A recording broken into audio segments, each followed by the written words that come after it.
How you doing, folks? My name's Jesse. Vlog entry number 42, I think. September 7th. What am I working on? Well, let me give you an update. Last night, my blues band, Chesapeake Blues, and I played the local Northeast VFW. It was a pretty good show, all in all. A couple of rough spots, but nothing we couldn't dig ourselves out of. And I had an interesting realization, something I want to talk about near the end. Next gig up's my buddy Rob's band. We're playing Fall Fest in Elkton, and then the Pirate thing. So that's what's going on. This one's gonna kind of be all over the place. A couple weeks ago, I got to jam with some friends, and it was a guitar pull where everybody brought an electric guitar and nobody really brought a song. Maybe you've been in some of those. And so I kind of felt obligated to come up with a jam. So I came up with this.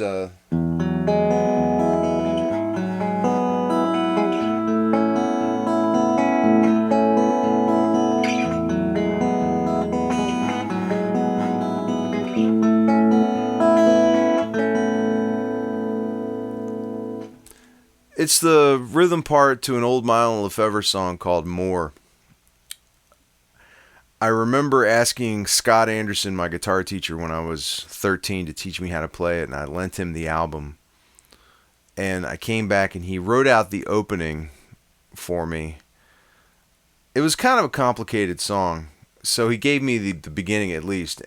And it was this crazy stretch, this crazy, 4-fret stretch.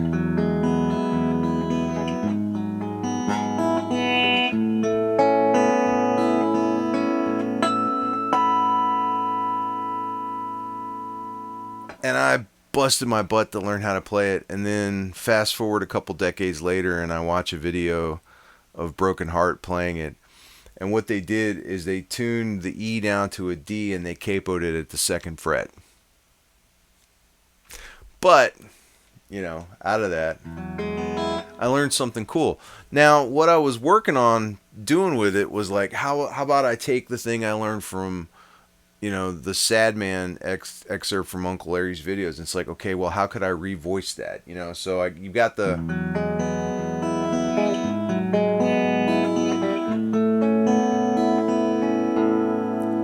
Okay, well, what was that? That was an E, like a form of E6 or something like that. It's.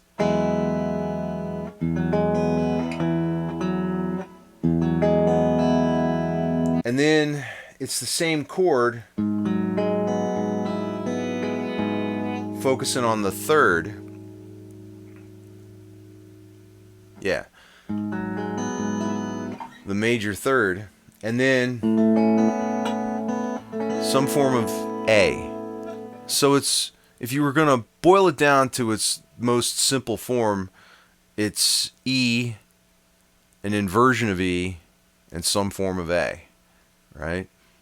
That's a gross oversimplification, I get it, but, it helps to think of it that way. So I was like, okay, so how else could I play something like that? So I was like,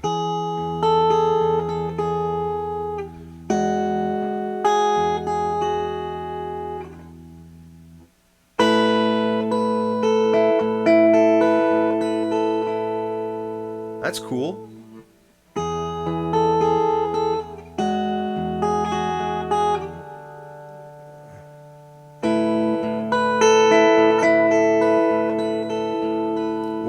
What else do I have?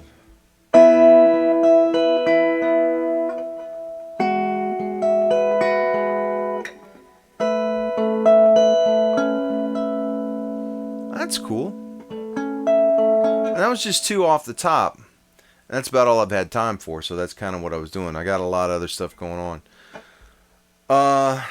It's, again, I haven't gotten any farther in Uncle Larry's videos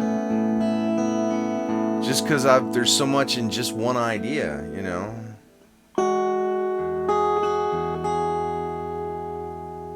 So what did I play before that? Oh, it's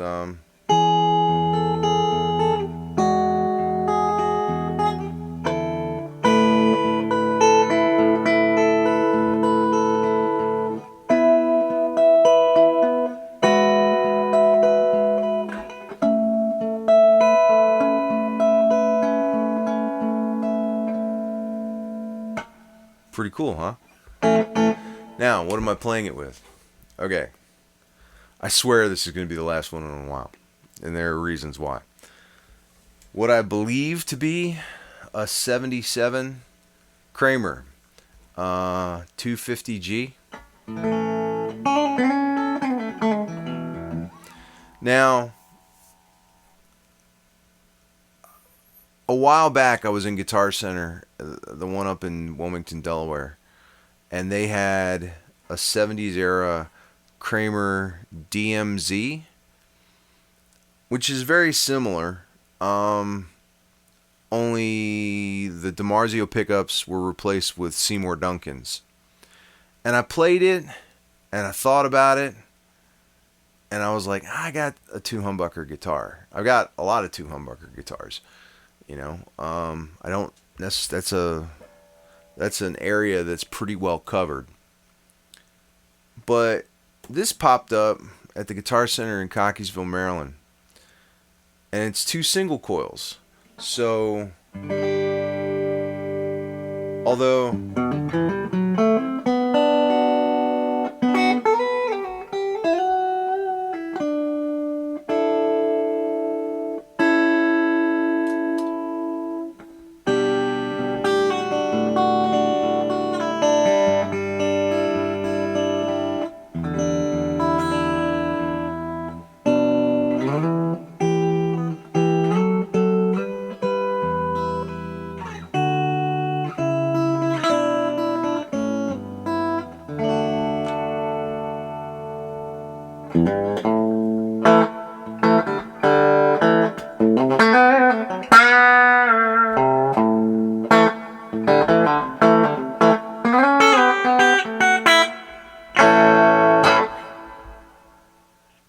So I wanted to try it out, and when I went to Guitar Center and played it, I was like, yeah, this one's going to have to go home with me.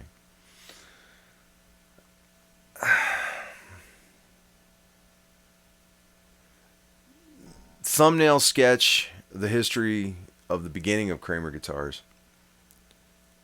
Kramer was working with Travis Bean, who, made the aluminum neck guitars in the 70s. Well, at some point, I guess around 75 or 76, Kramer and Travis Bean split, and Kramer started making his own.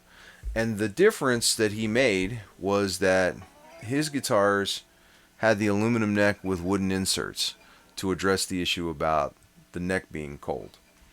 So there was that. It's a maple body, two single coil pickups. The research I did said they were kind of unsure about who made them. Some people think they're Schallers. Some people thought Mighty Might. Could be, any number of possible vendors. Grover tuners on this one. Like a stop tailpiece that is not a through tailpiece. So I guess there's like a little route out here where you can kind of stick the ball into the string and pull it up through. The interesting thing, as I tend to go down rabbit holes, I think I found this guitar on the telly board. I think it's a telly board. I'll go back and look at it. But I found someone posting about this on a guitar blog. And I'm pretty sure it's the same guitar. One, the guy had Charm City in his name, in his moniker, which, that's Baltimore. Two, when he had pictures posted and some of the wood spots match, especially this dark strip on the back here, And the interesting thing was the picture had white knobs, and he said he didn't like the look of it, and he was thinking like amber. So, in which case I agree with you, dude. If this was your guitar, thanks for fixing that.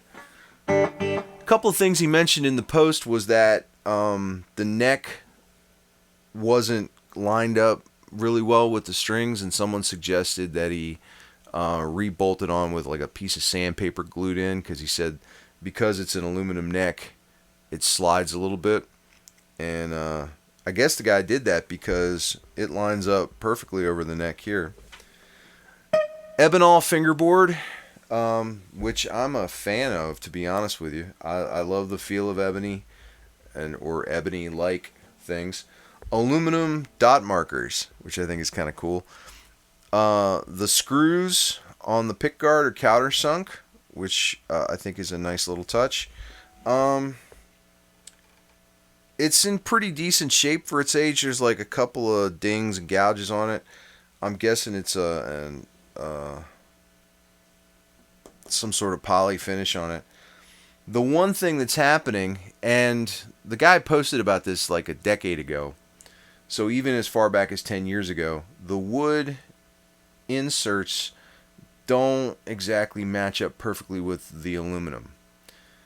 And I guess probably what happened over decades is that wood expands and contracts and moisture gets in at some point or another and slowly raises it up a little bit. I don't know how I feel about it.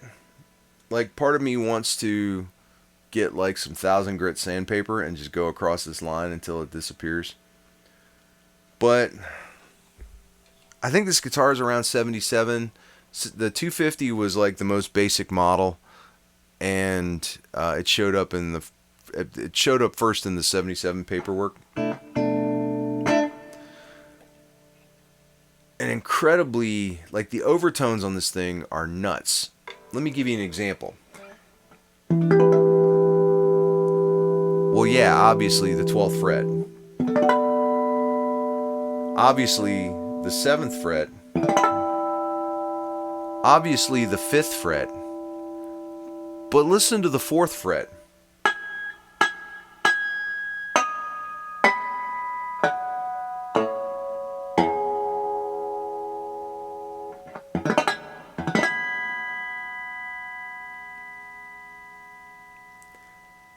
I don't know if I've ever heard a guitar ring like that before. And I don't know if it's the aluminum neck or the way the stars align or whatever.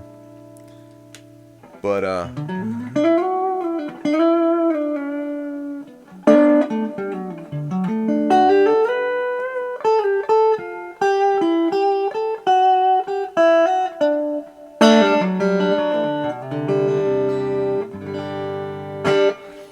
now I think it weighs in at about 9 something. It's not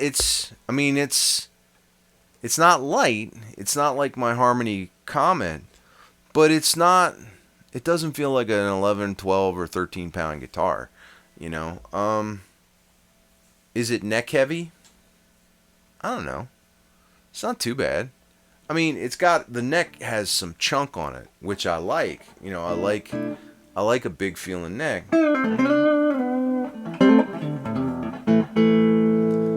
Pickups they're not like super tinny, but I wouldn't say they're like P90-esque. I mean,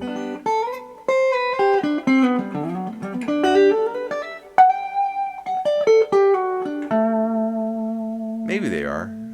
I don't know.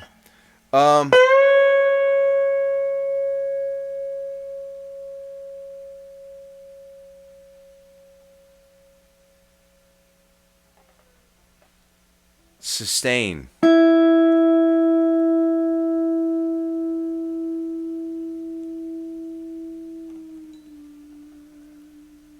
That's pretty cool. The frets on it are narrow and they're really high. Almost a little too high.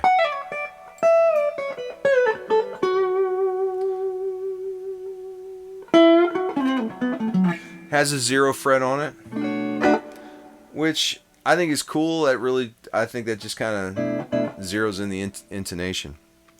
So,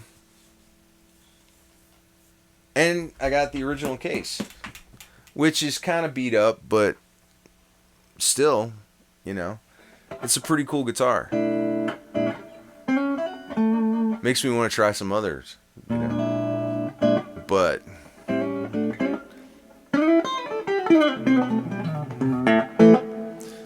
could throw some dirt on it.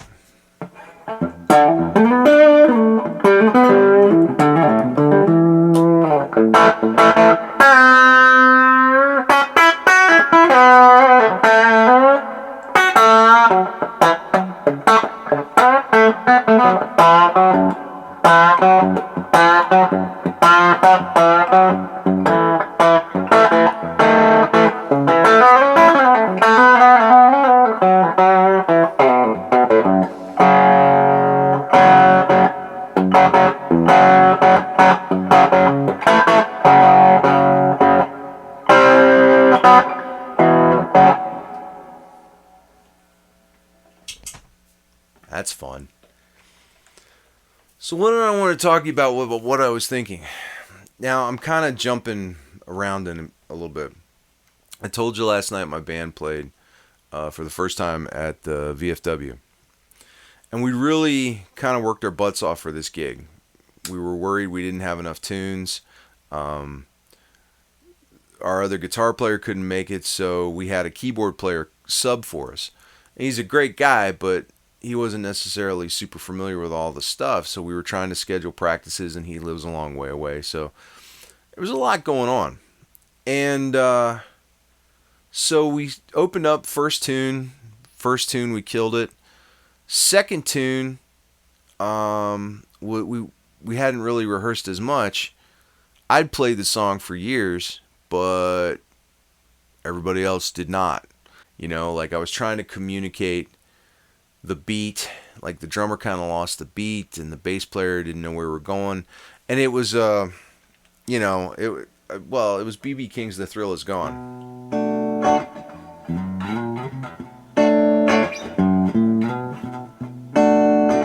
So it's a minor blues, and it's got that.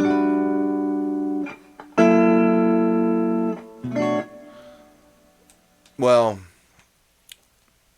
it was a train wreck that we just saw till the end. And, we've all been playing long enough that, one, we know stuff like that happens. It's gonna happen, right? So you can't let it define the rest of the evening. You're gonna have to kind of pick up where you left off. You've rehearsed all the other stuff better. You just gotta, the most of the people there were friends of the lead singer, harmonica player guy, and so they were all in support. So we managed to recover quickly. By the second set, we were cooking with gas.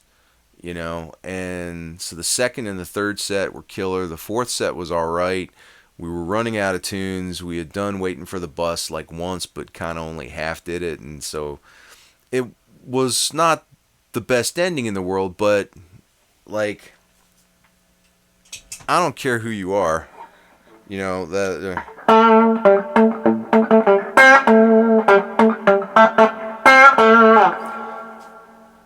don't know. There's some Billy Gibbons wrote a riff that was so damn cool it doesn't matter if the rest of the song sucked, or at least the performance of it. I'm not talking about that song. I'm talking about our performance of it. But I noticed something interesting. Like, and tell me if you've ever experienced this. The rig I used was the exact same rig I practiced with. Delta Blues, pedal board, Harmony Comet, had my Brown Les Paul as a backup. And to kind of explain things, like, first of all, my pedal board was acting a little wonky. I got a bad patch cable, couldn't find a spare, so I just kind of made an executive decision, and the EQ came out, right? And I just patched the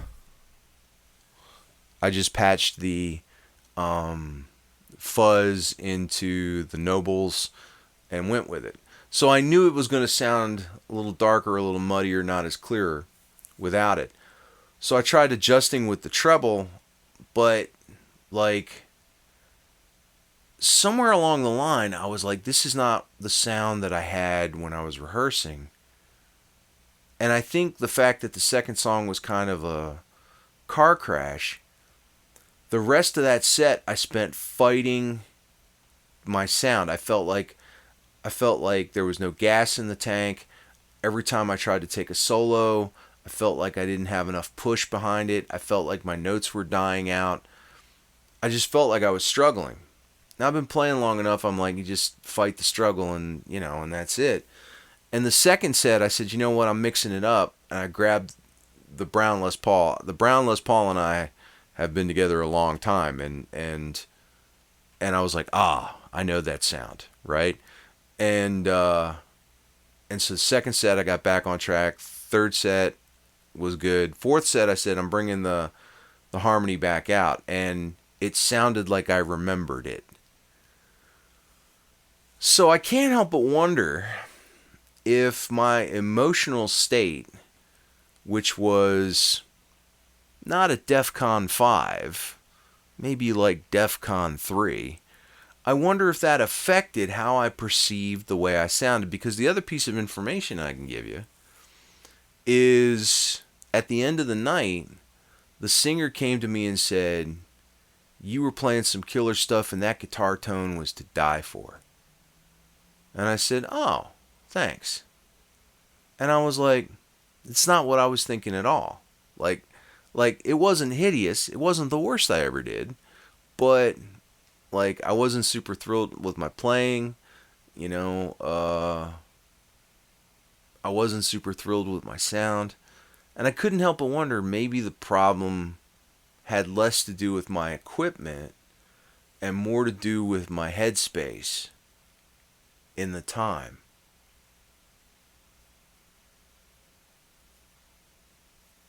You know?